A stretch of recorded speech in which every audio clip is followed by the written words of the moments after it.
Start in the name of Allah, who is merciful and most beneficent. Dear students, today we are going to discuss audio-visual aids. That is very important topic, as well as your department is concerned, as well as your examination is concerned, as well as your degree is concerned, as well as rest of the things are concerned. So what are audio-visual aids?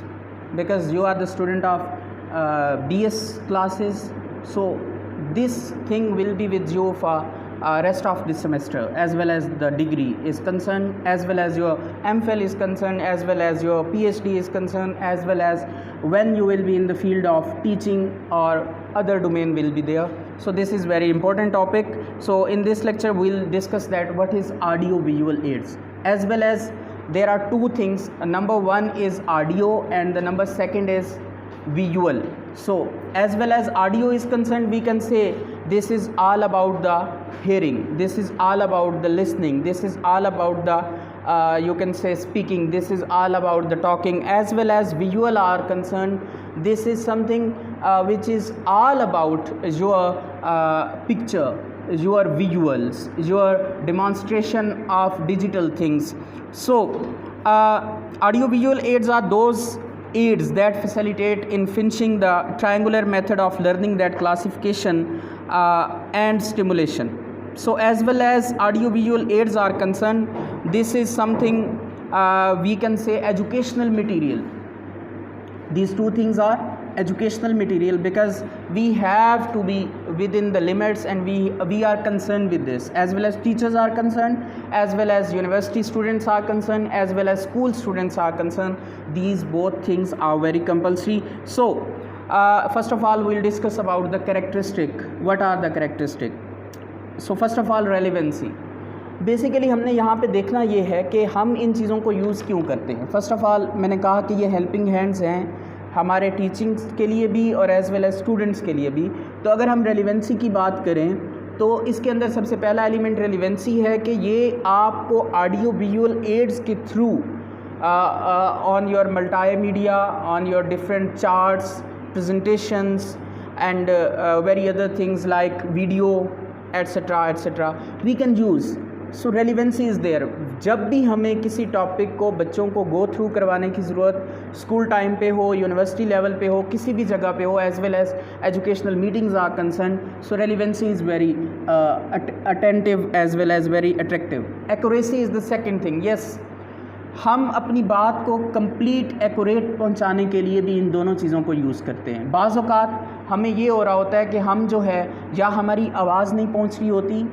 For example अगर हम auditorium hall में बैठे हैं या हम किसी बहुत बड़े रूम में बैठे हैं जहाँ पे आवाज़ पहुँचने में प्रॉब्लम हो. आपने देखा हो जब आप सेमिनार्स पे जाते हैं या आप ट्रेनिंग पे जाते हैं तो वहाँ पे जहाँ पे विजुअल्स होते हैं क्लियर, वहाँ पे ऑडियो भी क्लियर होती है. There are some sort of mics, there are some sort of devices which are covering the things.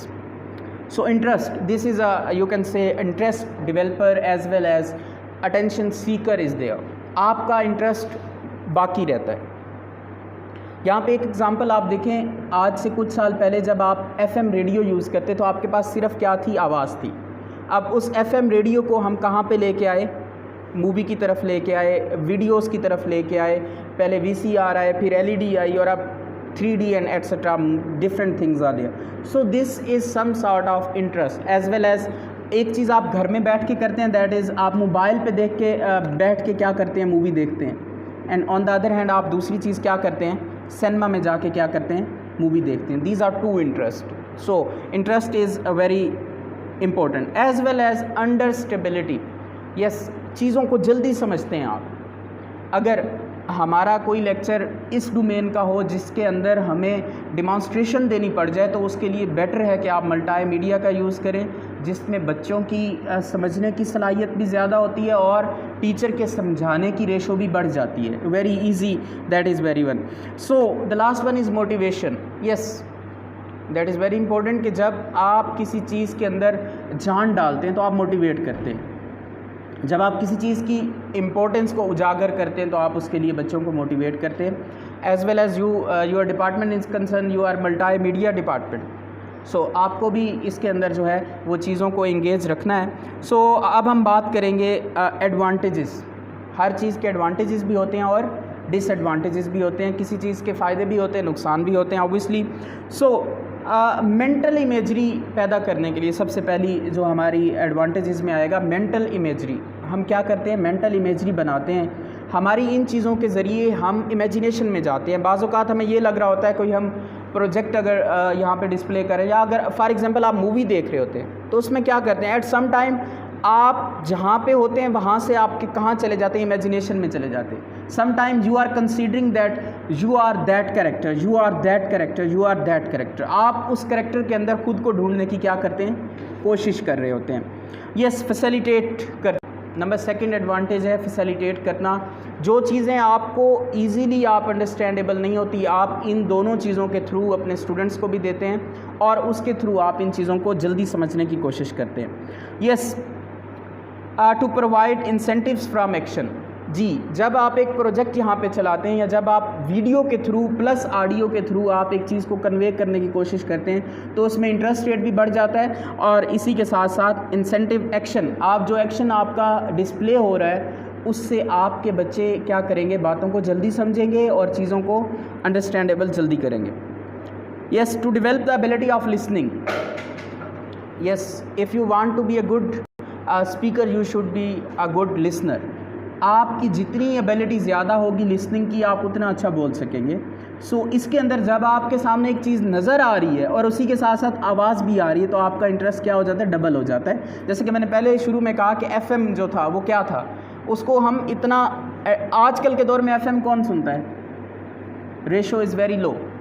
या तो उन गाड़ियों में आपको चलता हुआ नज़र आएगा जिनके अंदर गलती से कोई ना कोई सेटिंग नहीं होगी गाना चलाने की, और सिर्फ FM चलता होगा तो वहाँ पे चल रहा होगा just to you can say the एक मैसेज देने के लिए कि इसके अंदर कुछ है, और इतना ज़्यादा उसके अंदर लोगों का इंटरेस्ट नहीं रहा।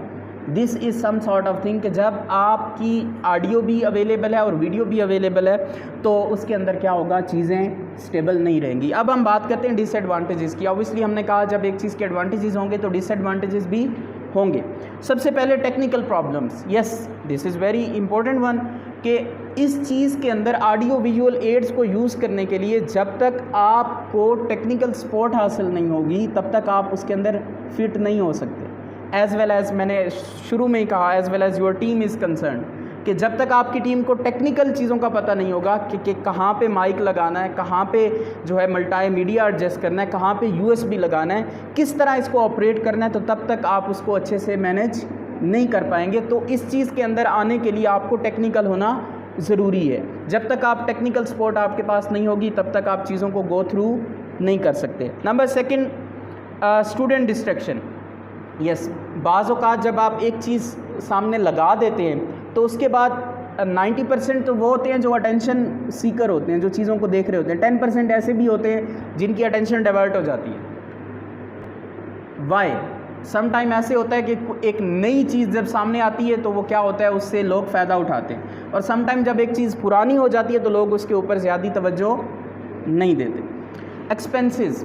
यस, ऑब्वियसली मॉडर्न टेक्नोलॉजी के अंदर जब हम जाएंगे, ऑडियो विजुअल एड्स को हम जब सेट करेंगे तो उसके अंदर हमें वो बहुत सारे एक्सपेंसेस की ज़रूरत होगी। अगर हम फॉर एग्जांपल अपनी क्लास की बात करें तो यहाँ पे अगर मल्टी मीडिया और बाकी चीज़ों को अरेंज करना पड़ता है तो उसके लिए क्या होते हैं, एक्सपेंसेस होते हैं। ऑडियो विजुअल एड्स को लगाने के लिए आपको बहुत सारे एक्सपेंसेस का सामना करना पड़ सकता है। Number second last is time.